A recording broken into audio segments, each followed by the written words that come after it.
Bom, pessoal, bom dia. Normalmente eu faço os meus vídeos, né? Como de costume, não tem edição. E eu procuro sempre falar para um público geral.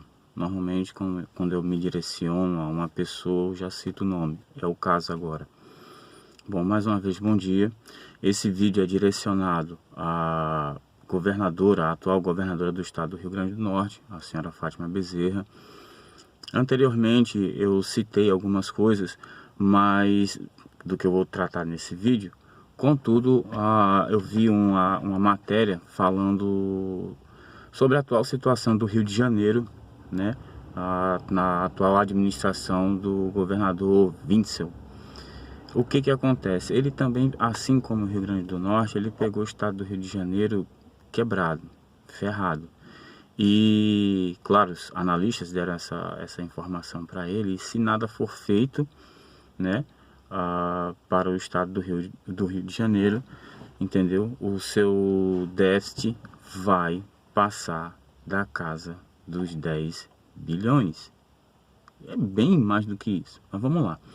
A governadora Fátima Bezerra assumiu o Rio Grande do Norte ciente de que o RN estava já com um déficit de 2,5 bilhões de reais.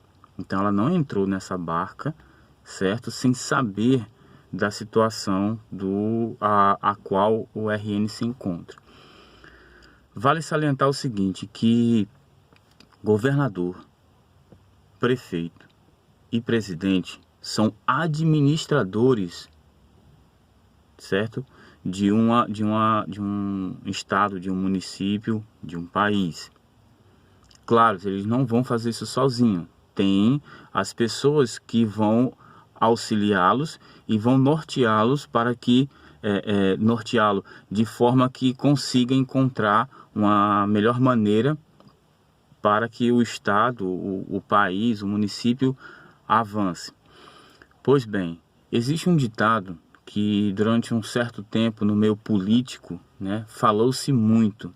Um ditado popular que é muito usado entre os familiares, as pessoas, as famílias brasileiras no cotidiano. O remédio é ruim, mas é bom. Meio contraditório. Contudo, é verdade.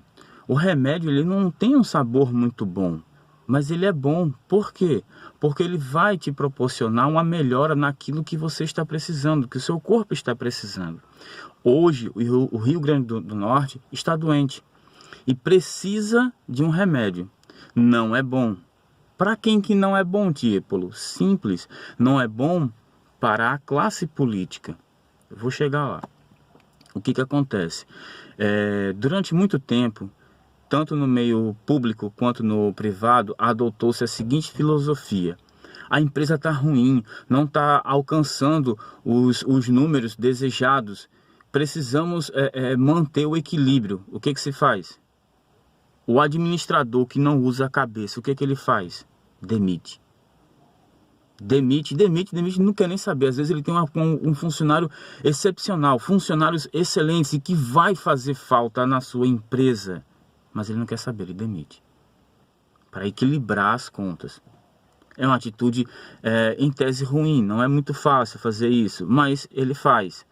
Não procura outros meios. Alguns usam quando não tem jeito. E quando equilibra as contas, costumam capturar novamente esses funcionários. Procuram resgatar, o termo correto, não capturar, procurar resgatar novamente esses funcionários. No meu político, o que se faz?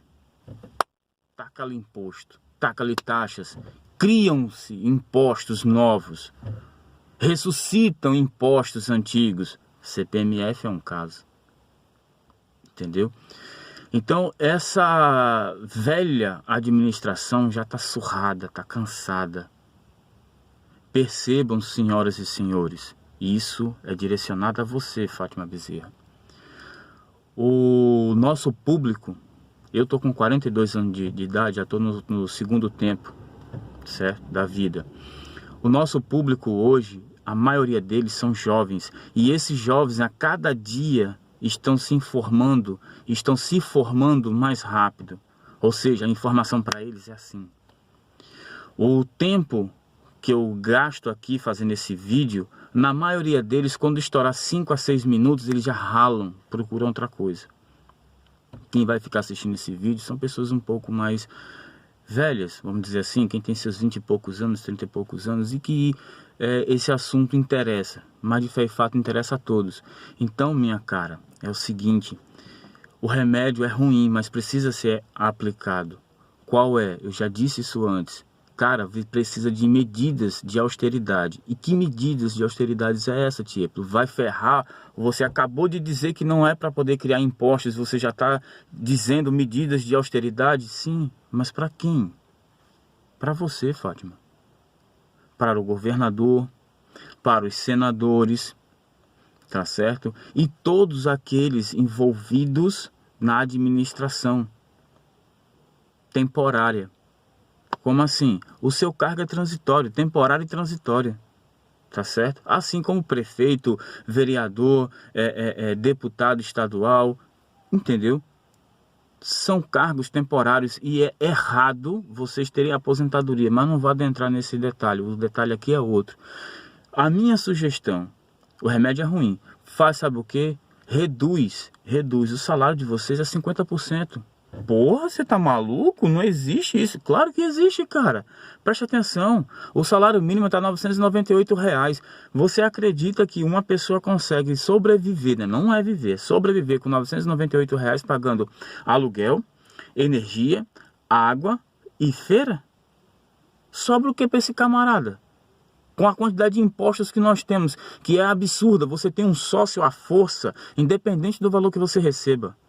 Nós temos um sócio à força. À força. Como se não fosse o suficiente, as agências reguladoras que deveriam regular de fé e fato, entendeu? As grandes empresas não fazem. Como, por exemplo, as empresas de energia elétrica. Cara, vem na conta de energia cobrando ICMS, PIS, COFINS. Pô, o camarada consumidor final vai pagar isso? São coisas que poderiam amenizar o sacrifício dessa pessoa que recebe um salário mínimo. Aí você vai criar mais imposto para esse camarada? Então, reduz o seu salário e de todos que estão com você a 50%. E os benefícios? Os benefícios cortam todos.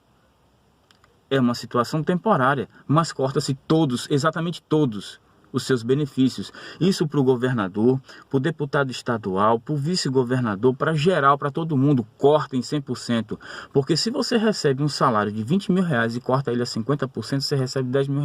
Você recebe um salário que a elite brasileira, na grande maioria, do topo da pirâmide para baixo, estaria no segundo piso, recebe.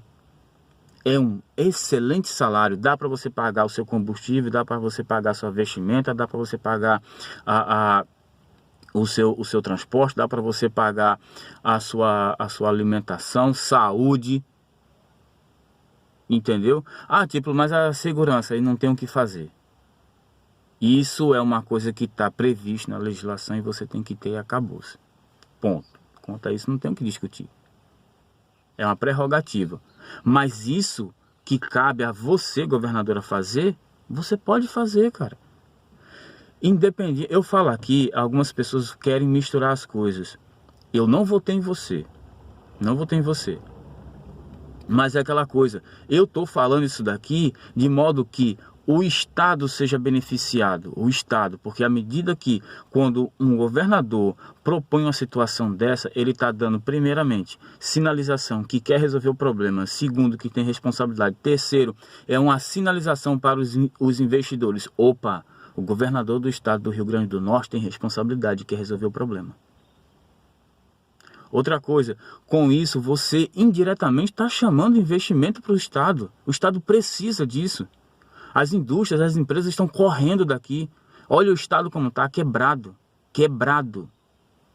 Então assim, esse vídeo já está ficando longo, já está perto dos 10 minutos. Isso é uma sugestão para a senhora, de modo que a gente consiga progredir com o Rio Grande do Norte. Lembre-se, a senhora está governadora, a senhora não é governadora, a senhora está governadora. Então, governe para os norte-riograndenses, governe para que o Estado cresça.